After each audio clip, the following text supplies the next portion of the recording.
Adventure in Pipeman on W4CY Radio. Welcome to Rockville. North America's largest rock festival is finally here. This is the Pipeman here on the Adventures of Pipeman, W4CY Radio, and I'm here with Wetzel and Chris of Attack. Nice. And you're attacking Welcome to Rockville. We are. We came here, we saw here, we conquered here. Yes. Yesterday I heard like monster trucks back there like revving up and stuff. That fucking rules. And I thought to myself, yeah, that's Attack invading Welcome to Rockville. Almost. So we were talking about something before about alcohol and interviews. So I used to do, when the Blackened whiskey first came out, I used to do my interviews. They asked me to come over to Metallica Blackened tent and do the interviews so that the bands could taste the whiskey. Mm-hmm. I had some interesting interviews, but by far my best interview ever was Airborne, who were so drunk, like so beyond drunk. This tracks. That they were literally doing an impression of announcing a Mets baseball game. Interesting. And they were good. Oh. And they were good. Like, he's like, and Mookie Wilson coming around the bag, and he's heading for home, and he's going, and oh my God, here comes the ball, and he's safe. And they, no Australian accent. Just straight up, it sounded just like the announcer from back in the day. Wow. Right? You know, so can you top that? No. I don't know what it is about band guys and whiskey, but it's like you run into one, you go, hey, do you like whiskey? And they're like, yeah, actually I do. Do you like whiskey? Yeah, I love whiskey. You go to the next guy, hey, do you like beer? Yeah, I love beer. I don't know what it is. It's just those together like peanut butter and jelly. Did you ever see that meme about the 80s rock star opposed to the rock star now? So it's a picture on top of a rocker lying on his back on the floor, passed out, Jack Daniels in one hand, guitar in the other. And today, some kid sitting on his desk with the guitar on his lap and fingers on the keyboards of the computer. We're definitely photo number one. It can be both. We can do both. See, that's the best bands, if you can go both ways. It's all about diversity and investment. That's true.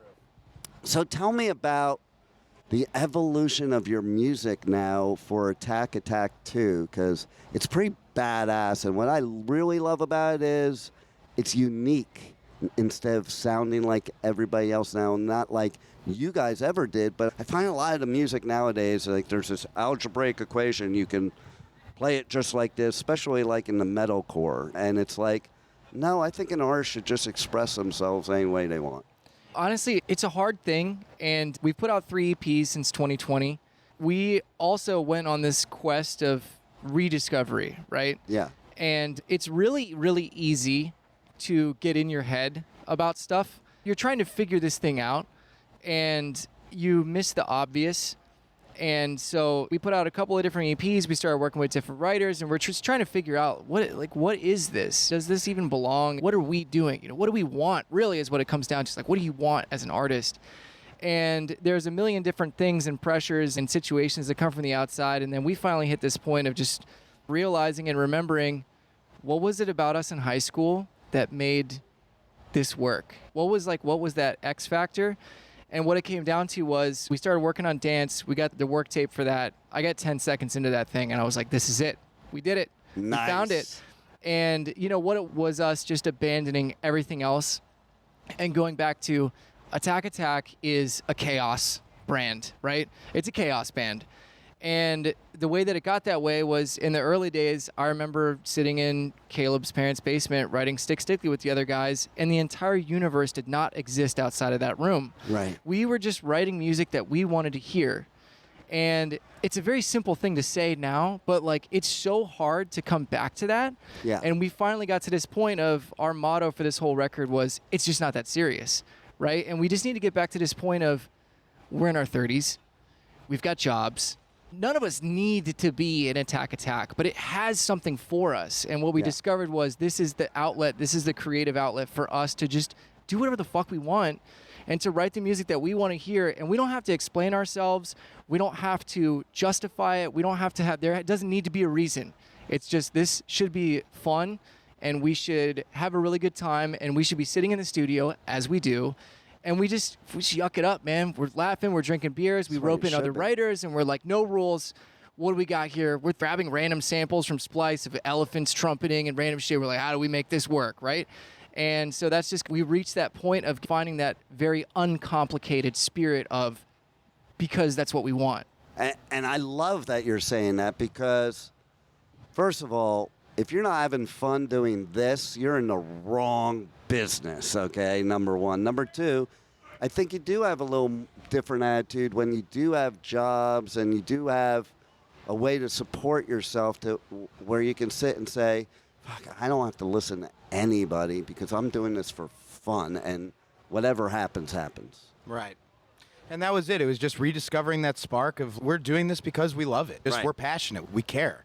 And it was just really cool, the whole album process. We didn't even want to make an album. Like, we didn't even get that far into thinking. We were just making songs. Like he said, we simplified it. We started making songs. Dance came out. He looks at me, I look at him, and I'm like, dude, I think this is it. And he's like, it's time. He goes, we should do a record. Like, and then this is a big deal, because Attack has not done a full-length album in 13 years. So we've all done EPs. We did EPs, and we're like, I think it's finally time. And then it was go time. Then I'm flying to Nashville every other weekend, and we're hammering out songs. We're throwing the elephant horns in. You know, we're doing shit that we love. We really love. And some of it's silly. It's goofy. It's not that serious. It should be that way, though. Right. It should be that way. Yeah. I find, like, back in the 80s, the record labels made it too serious, and it killed metal for a while. Right. You know, by making it too serious and too bullshit, too. The same thing happened when Attack put out its first record in 2008. Metalcore was really silly at that time. Right. And it was brand new, and it, like, honestly, the whole genre for the most part is just high school age guys just like making music just be fucking cuz. And there were tons and tons of really cool things that came out of it. And the style, the culture, the music, all of it was very, not to be lofty, but it was very avant-garde. And that's what made it interesting. It's what made it entertaining. It's what made it like fun to participate in, because it was just this whole third space that anyone could just walk into. And I watched it happen. It's kind of the same thing you're talking about, is once it starts to make money, then that's when the outside influences come in. And then you get in your own head. You're like, oh, this did really well. How do we top it? And that's the wrong question to ask. And I really watched metalcore have this identity crisis of trying to be something it's not, instead of just accepting that, like, it doesn't have to fucking matter. Right. And then it got boring for a long time. And then we kind of went through that same thing where, you know, I don't want to say that some of our newer music is boring, but it was an important discovery process for us to try things and to try to fit in different places and just go, that's not right. That's not what we do. That's not who we are. Like, we're dumb. And we like making stupid jokes, and like, maybe I want to dress up like a fucking cowboy and basically just say I'm going to ruin the band and bait everyone into it and have them fall for it. That was fucking brilliant. I just have to say, that was fucking, because even I bought it. Okay? Even I bought it. And I'm like, fuck, they got me. What's really funny about that too is when we finished dancing, Chris and I just got to this point where we just looked at each other and we just go, we can't just give this to them. They can't just have it, all right? There's a hoop needs to be jumped through, a barrier needs to be gotten over, and we start talking, and he just goes, I think we need a villain. We need a villain. And I was like, you know what? Yeah, I'm just going to take it's exactly what we did in the early days when people called us crabcore, that was meant to be bad, right? They were making fun of us, and we made T-shirts out of it. See, I love that too. You know what I mean? And we owned it, and we were like, that's cool. That's a sick brand. Thank you. And then basically just printed money off of it. So we get to this thing now where it's like, you guys are just all the negative things. And so we just look at each other and we're like, let's gas it up. Let's make them believe it, right? Let's just confirm everything they think they know about it. And everybody's leaving the band. And let's take it to 1,000 and just see what happens. It's almost like instead of letting, you know, the haters kind of dictate what we're doing, they're almost helping us write the story. I know, right? You know what I mean? So they say something, and we're going to run with it. That's better You know, we're going to run with it, and we're going to make it really funny and entertaining, and that's exactly what we did. We threw him in a cowboy hat, and we got him up there. He's throwing money in Los Angeles and everyone's mad. They're like, how could you do this? You're destroying the brand. When I played the country song for the audience, I only ended up doing about 20 seconds of it. But there was this kid in the front that was he's screaming, "Fuck you!" Like, and I just see the venom. Yeah, he wanted me dead right there.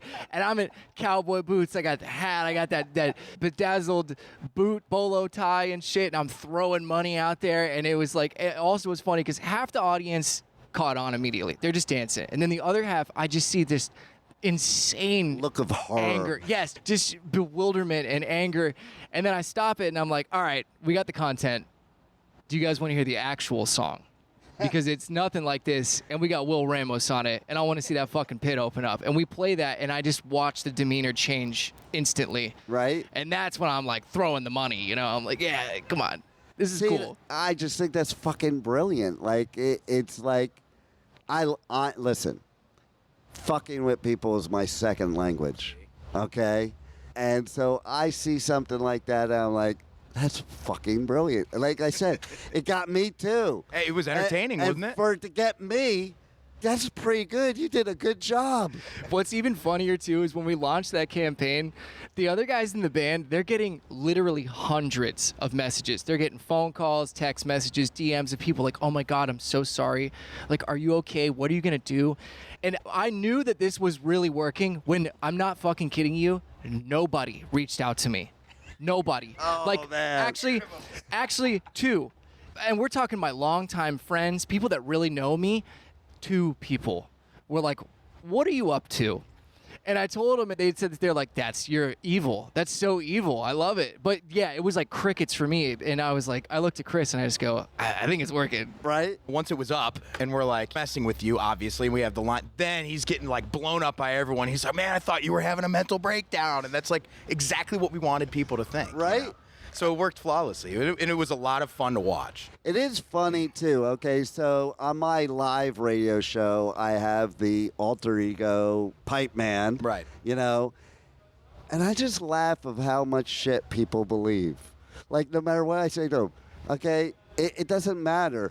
Some of this stuff ends up coming true. Like 2016, Trump got elected, and I had some redneck on my show, and I said, hey, did you hear what Trump just announced? He just announced that he's going to attack Canada. And she believed the shit out of me. The sad part is, here we are in 2025, and it was almost like a prediction. The memes kind of write themselves. But the other thing, too, is we figured this out a long time ago, and we've gotten really good at it now. As we're older, we've learned some lessons. We've got a little bit of money now, too. You know, we can kind of push the boundaries a little bit, but people love to hate. Totally. And they're super dependable, and they're very consistent, and they drive millions of impressions of engagement for us for free. And that is like one of the best things that we have. But also at the same time, I think it's important to point that out, to just say, lighten the fuck up, all right? Right? If I want to put on a cowboy hat and get out there and dance around like an idiot, what do you care? That's all your right? business. I'm having a good time. You need to join the winning team, all right? And you need to just accept that it's okay to fucking smile and have fun, and it's just not that big of a deal. And honestly, it's a lot more fun over here on the winning team. It really is. Right? We're sitting here drinking beers at Rockville, having a great time. Well, they're behind their screen still hating. Exactly, yeah. You they're know? furious. I don't get it, man. Keyboard I don't warriors, get why man. people spend so much time and energy in it, and I do want to fuck with them. Like, and the stuff that people believe. I'll tell you a funny story I did. Okay, so my ex-wife, I call her Thing 1 on my radio show because I have 2 ex-wives. So there's Thing 1 and Thing 2. And shit, if you ever met her, she would come up to you. You probably know me as Thing 1. And but when we got to where she's like, I really hope you find what you're looking for because you're like the most romantic person I ever met. I'm just not into that. Now, fast forward, okay? Do you have to get another interview right now? Okay, good. Fast forward, like 10 years. My daughter's working for me at the radio station. Her mom calls her and says, I was just listening to your dad's radio show. We were married for 12 years. He was never that obnoxious. He's such a player now. And then she tried to get back together with me because she believed it. And I had all these female friends of mine, like all my life, that would listen to my show, and they're like, what happened to you, man? I'm like, I'm playing a role. I'm on the radio. I'm just having fun here, Right? you know? Right? Come on. fucking with people. It's entertainment. Right. It's not. That's the business we're in. We find 10% of it's real, right? Like country thing that I did, there enough of it is substantive and real in that I do live in Nashville. I do work in country music. I do work on the management team of a rising country producer. And so it is just fucking real. Like I've got the means, I've got the motive, right? And I think people just have such a hard time kind of parsing through that and figuring out it's entertainment. Right. Like just you watch Dune and you're not worried about what's happening in Arrakis. You know what I mean? I'm in a band. I'm the drummer of a metalcore band that's goofy and stupid with a bunch of other guys that are like, we should be goofier and stupider. You know what I mean? Music should just be fun and therapy. Period. Yes, yeah. The world sucks enough as it is. Like, let's keep that out of here if we can. No doubt. You know what I mean? I've said in a few interviews, I have this philosophy I've said on my show all the time. What we need to do is we need to have a music festival that's for the whole world. It's mandatory for every human in the world to attend, and that's how we'll solve all the world And problems. we got a semi-truck of mushrooms. Like a therapy. I like that. Yeah, like, because, World therapy. listen, go out there to Welcome to Rockville. How many people out there are pissed off or upset or saying, this person, we're all one big family. All the outsiders are inside the Daytona Speedway. That's right. Like you guys. That's right. And we're here, ready to lead the charge. And you guys fucking rocked. Welcome to Rockville. Well, thank you. Yeah, I really appreciate that. And thank you for having us on, too. Oh, my pleasure. Thank you for being here at Rockville, and thanks for being on the Adventures of Pipeman. Awesome.